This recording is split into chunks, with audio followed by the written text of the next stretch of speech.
Hello dear students, Gayatri विद्या मंदिर उच्च माध्यमिक विद्यालय सांचौर जिला जालौर के इस YouTube चैनल पर आप सभी का एक बार फिर से स्वागत है। प्रिय बच्चों, मैं अनिल कुमार सोनी, कक्षा 7, विषय गणित, अध्याय 2 भिन्न एवं दशमलव, आज भाग संख्या 13 आपको पढ़ाऊंगा। अध्याय 2 के बारे में, भिन्न एवं दशमलव के बारे में। प्रिय बच्चों, इस अध्याय की शुरुआत करने से पहले मैं आपको कहना चाहूंगा कि आपने यदि अभी तक हमारे इस YouTube चैनल को सब्सक्राइब नहीं किया है तो सब्सक्राइब जरूर करें। वीडियो को पूरा देखें, नियमित रूप से देखें। वीडियो पूरा देखने के बाद इसे लाइक और शेयर भी जरूर कीजिएगा। तो प्रिय बच्चों, अब हम आज के इस वीडियो में हमारे अध्याय 2 भिन्न एवं दशमलव की शुरुआत करने जा रहे हैं। बच्चों, पिछली कक्षाओं में हमने उचित भिन्न, विषम भिन्न, मिश्रित भिन्न आदि के बारे में पढ़ लिया। तो बच्चों, एक बार हम दोहरान कर रहे हैं भिन्न के बारे में। भिन्न, अब बच्चों पिछले कक्षा में हमने अध्ययन किया था, ध्यान देना, उचित भिन्न के बारे में। उचित भिन्न के बारे में हमने अध्ययन किया था, राइट। और हमने अध्ययन किया था अनुचित भिन्न के बारे में, और हमने अध्ययन किया था बेटा मिश्रित भिन्न के बारे में। मिश्रित को हम शॉर्टकट में या छोटे रूप में मिश्र भी बोल सकते हैं, मिश्र भिन्न। इन तीनों के बारे में हमने पिछले कक्षा में अध्ययन कर लिया। हम वापस इसका दोहरान कर रहे हैं, एक बार ध्यान देना। नंबर 1, उचित भिन्न किसे कहते हैं? पुनः सीखना बच्चों, उचित भिन्न, इसकी पहचान क्या होती है? इस भिन्न में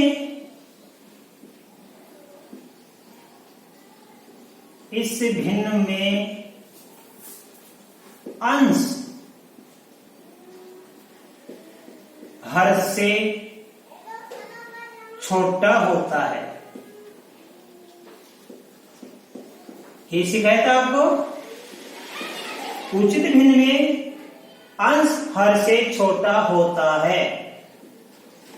जैसे हम लिखेंगे बच्चों a/2, 2/3, 3/4, 6/11 इत्यादि। इन सभी उदाहरणों में क्या देख रहे हैं कि अंश हर से छोटा है। ये सभी अंश इन हरों से छोटे हैं। तो आपको अच्छी तरह समझ में आ गया कि उचित भिन्न किसे कहते हैं, कि जिसमें अंश हर से छोटा होता है। अब इसका विलोम हम सीखेंगे अनुचित भिन्न के बारे में। अनुचित भिन्न, तो इसका विलोम क्या होगा बेटा? इस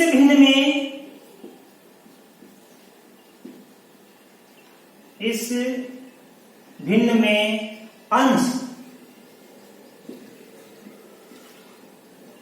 हर से, अब छोटा की जगह क्या लिख देंगे हम बच्चों?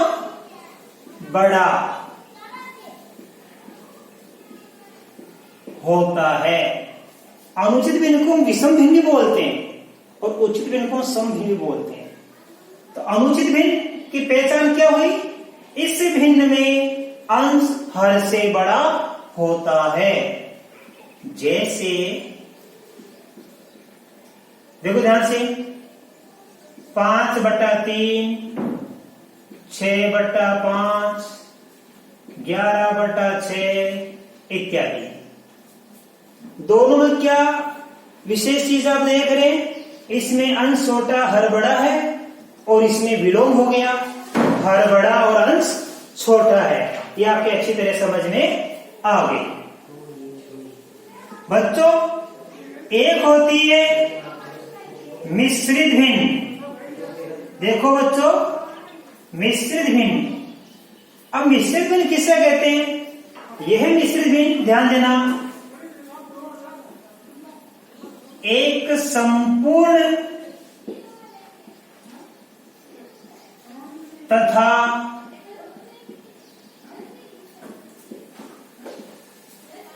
उचित भिन्न का योग होता है। अब संपूर्ण भिन्न क्या होती है बच्चों? जैसे मान लो 2 है, 3 है, 6 है, 7, पूरा पूरा अंक, ये संपूर्ण भिन्न कहलाती है। और उचित भिन्न हमने आपको सिखाई दी, जिसमें अंश छोटा होता है और हर बड़ा। जब हम संपूर्ण भाग और उचित भिन्न को जोड़ेंगे तो इनका योगफल क्या कहलाता है बच्चों? मिश्रित भिन्न कहलाता है। कैसे? जैसे 2 + 3/4, ये 2 क्या है बच्चों? भिन्न का संपूर्ण भाग। और ये क्या बच्चों? 3/4 उचित भिन्न है, राइट। अब हम इनको जोड़ेंगे तो 2 सही 3/4 बन जाएगा। ये 2 सही 3/4, इसको क्या बोलेंगे? बोलना सीखो आप। ये 2 सही और उचित भिन्न को बोलेंगे यहां 3/4। अब आपको बोलना आ गया। अब ध्यान देना, ये जो हमारी उचित भिन्न है, मिश्रित भिन्न है, ये मिश्रित भिन्न हमेशा किससे बनती है? अनुचित भिन्न से बनती है। मिश्रित भिन्न हमेशा किससे बनती है बच्चों? ये अनुचित भिन्न से बनती है। कैसे? जैसे देखो मैं आपको सिखा रहा हूं बेटा। हमारे पास में एक अनुचित भिन्न है, एक अनुचित भिन्न में ले रहा हूं 5/3। कोई सी भी ले लेंगे, अपने मन से भी कोई ले सकते हो बेटा, जिसका हर बड़ा हो। ये अनुचित भिन्न ले ली। अब अपन इसकी क्या बनाएंगे बच्चों? इसकी बनाएंगे मिश्रित भिन्न। तो देखो इस 5 में हम किसका भाग देंगे? 3 का। 3 एकम 3, शेष कितना बच गया? 2। इसका मतलब है ये संपूर्ण भाग है। भाग देने पर जो भागफल आता है वो क्या कहलाता है? संपूर्ण। तो देखो मिश्रित क्या बन जाएगी? जितनी बार भाग गया पहले आप ये लिखो, 1 नंबर पे, 2 नंबर पे, 3 नंबर पे, यहां वाले पहले लिखते हैं और इनकी बनाते हैं उचित भिन्न। क्या बनाते हैं? उचित भिन्न। तो पहले लिखेंगे 1, इनकी बनाएंगे उचित भिन्न। उचित भिन्न का मतलब अंश ऊपर, छोटा वाला तो आएगा ऊपर और बड़ा वाला आएगा नीचे। इनमें से छोटे संख्या ऊपर, बड़ी संख्या नीचे। 1 सही 2/3, ये हमारी मिश्रित भिन्न बन गई। ठीक है। अब इसके बाद में तो हम इसकी शुरुआत करेंगे उदाहरण नंबर 1 से। तो हम आपको इस अध्याय 2 भिन्न दशमलव का उदाहरण नंबर 1 सिखाएंगे। देखिए बच्चों, उदाहरण नंबर 1 आपकी पुस्तक में लिखा है 3/5 के 5 तुल्य भिन्न लिखिए। बस सवाल लिख रहा हूं। 3/5 के 5 तुल्य भिन्न लिखिए। बेटा 1 नंबर का सवाल आता है ऐसा, जरूर सीखना और ध्यान सीखना। कोई भी भिन्न आ सकती है, इसके हमको तुल्य भिन्न लिखना है। अब ये तुल्य भिन्न का मतलब समझिए बच्चों। तुल्य भिन्न का मतलब है इसके बराबर, दी गई संख्या के बराबर, यानी काटने पर इसके बराबर उत्तर आ जाए। हम इसके तुल्य भिन्न ज्ञात करेंगे। कितनी ज्ञात करेंगे? 5/5। तो बड़ा ही सरल तरीका बेटा, सबसे पहले लिखेंगे दी गई तुल्य भिन्न, लिखेंगे है बराबर 3/5। राइट। दी गई तुल्य भिन्न कितनी है? 3/5। अब यदि अपन को एक तुल्य भिन्न ज्ञात करनी है तो इनको 2 से गुणा कर दो, मतलब 2 से गुणा। एक बार 2 से करेंगे, एक बार 3 से, एक बार 4 से, एक बार 5 से। इन संख्याओं को गुणा किससे करेंगे? एक बार 2 से, एक बार 3 से, एक बार 4 से, 5 से, 6 से, 7 से। अब जितनी ज्ञात करनी है उतनी बार आप गुणा कर दो। कैसे? देखो बेटा, नंबर 1 3/5 है हमारी ये। इस 3/5 में हम 2 से गुणा करेंगे। देखो 3 गुणा 2, नीचे 5 गुणा 2, तो ये आ गई 6, 3 दूनी 6 हो गई, 5 दूनी 10। तो 3/5 की पहली तुल्य भिन्न कितनी प्राप्त हुई? 6/10। मतलब कोई भी संख्या है उसको हम किससे गुणा कर लेंगे? 2 से। ऊपर वाली नीचे वाली दोनों को किससे गुणा कर देंगे? 2 से। अगली बार में हम 3 से गुणा करेंगे। 3/5 बराबर, बच्चों देखो ध्यान से समझना, बहुत सरल चीजें। अब हम पहले 2 से गुणा किए, अब किससे गुणा करेंगे? 3 से। 3 को 3 से गुणा करेंगे 9, और 3 को 5 से गुणा करेंगे 15। अब 2 हमने ज्ञात कर ली, अब तीसरी ज्ञात करेंगे। अच्छी तरह समझना। 3/5, ये फिर 3/5। बताइए दोनों को किससे गुणा करेंगे? हाँ, 4 से करेंगे। पहले 2 से किया, फिर 3 से किया, अब 4 से। ये गुणा 4, 3 चौके 12 है, और 5 चौके 30। अब 3 हमने ज्ञात कर ली, अब हम चौथी ज्ञात करेंगे। 3/5 बराबर 3/5। अब 4 के बाद किससे गुणा करेंगे दोनों को? 5 से। 3 का फाड़ा 5 से बोलेंगे 15, और 5 का फाड़ा 5 से बोलेंगे 25। 4 हमने ज्ञात कर ली, अब 5 की तुल्य भिन्न ज्ञात करेंगे। तो तुल्य भिन्न ज्ञात करना कैसे सिखाया? दी गई संख्या को एक बार 2 से, फिर 3, 4, 5, 6 के क्रम से हम गुणा करते जाएंगे। जितनी हमको तुल्य भिन्न ज्ञात करनी है उतनी छोड़ देंगे। हमें 4 ज्ञात होगी, 5 ज्ञात करनी थी, अब 5 हम ज्ञात कर रहे हैं। 3/5, 5 से गुणा करने के बाद किससे करेंगे? 6 से। 3 छिके 18, और 5 छिका 30। अब हमारा उत्तर हो गया, हम लिखेंगे इसलिए 3/5 के तुल्य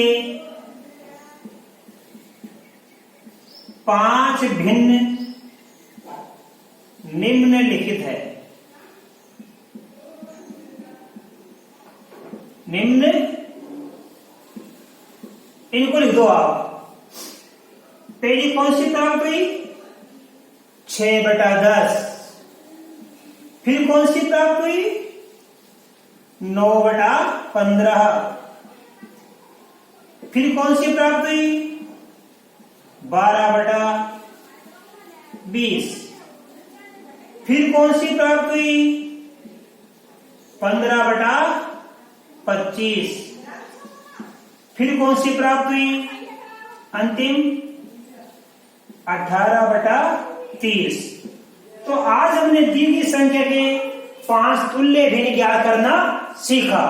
अब मान लो छठी तुल्य भिन्न ज्ञात करनी होती तो हम इस संख्या का आगे किससे गुणा करते हैं? 6 के बाद में 7 से गुणा करते हैं। इसी प्रकार फिर 8 से, फिर 9 से।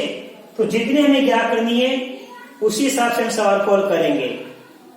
अब आगे का सवाल देखिए, उदाहरण नंबर 2 आपकी पुस्तक में लिखा है, रमेश ने एक प्रश्नावली का 2/7 भाग हल किया। मतलब एक प्रश्नावली का कितना हिस्सा रमेश ने हल किया? 2/7। तो हमें लिखना पड़ेगा बच्चों, रमेश ने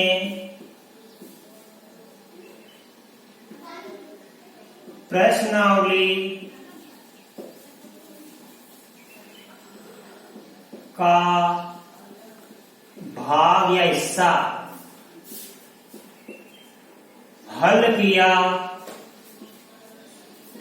बराबर कितना हल किया 2/7।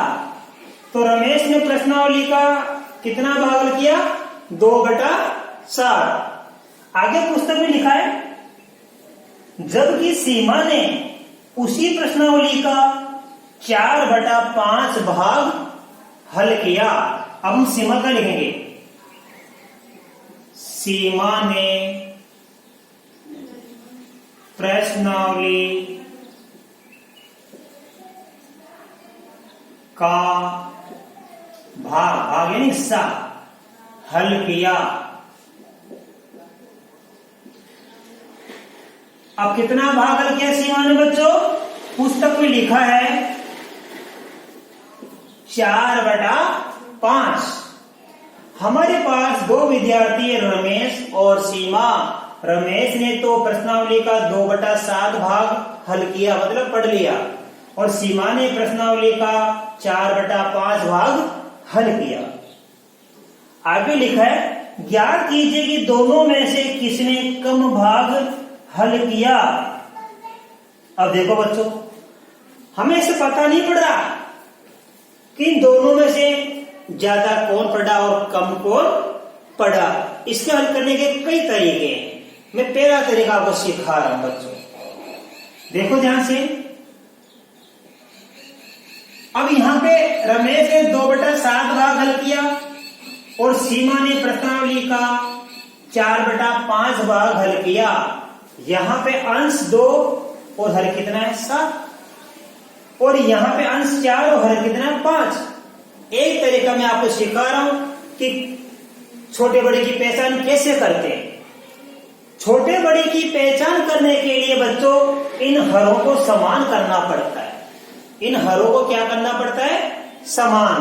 तो देखो ध्यान से, रमेश का 2/7 भाग है, इसको हम 5 से गुणा करेंगे, और सीमा का जो 4/5 भाग है इसको हम 7 से गुणा करेंगे तो हर समान हो जाएगा। देखो कैसे,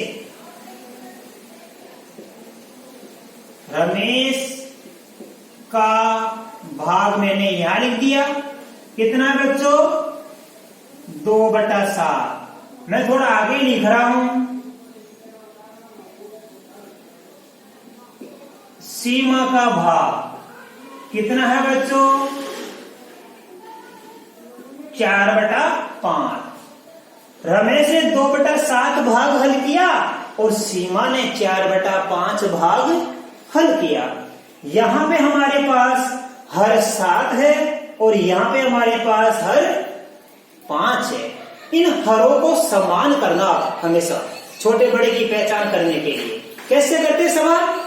इस हर को इस हर से गुणा करेंगे और इस हर को इस हर से गुणा करेंगे।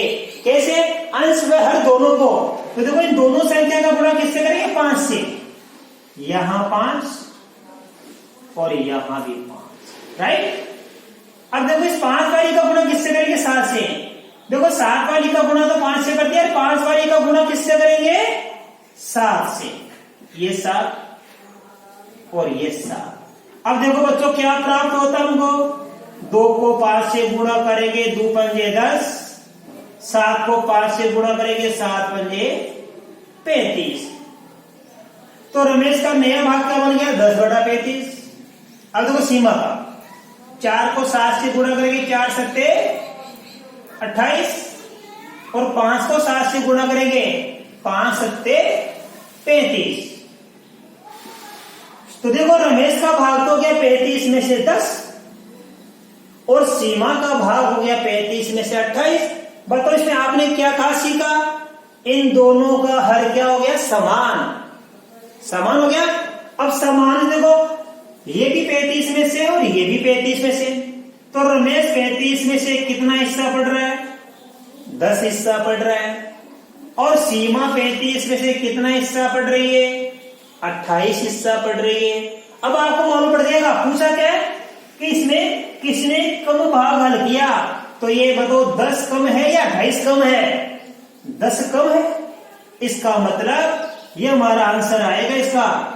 10/35 कम है और 28/35 बड़ा है। तो हम इसको लिख सकते हैं, ध्यान देना, ये 10/35 और ये कितना है 28/35 और ये चिन्ह किसका होता है, छोटा का। तो 10/35 छोटा हो गया, इसका मतलब ये किसका था, यहाँ पे रमेश का। तो रमेश ने कम भाग पढ़ा और सीमा ने ज्यादा भाग पढ़ा। तो हम लिखेंगे इसलिए रमेश ने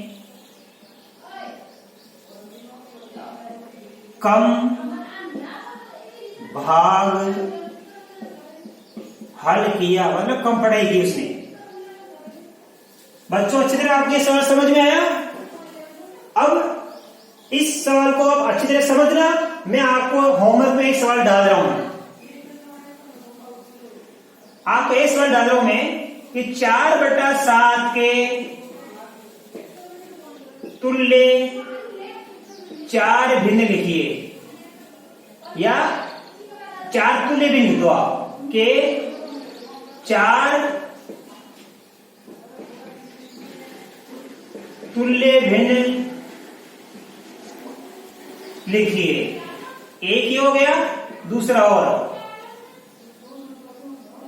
1/2 तथा 3/5 में से कौन सी संख्या छोटी है।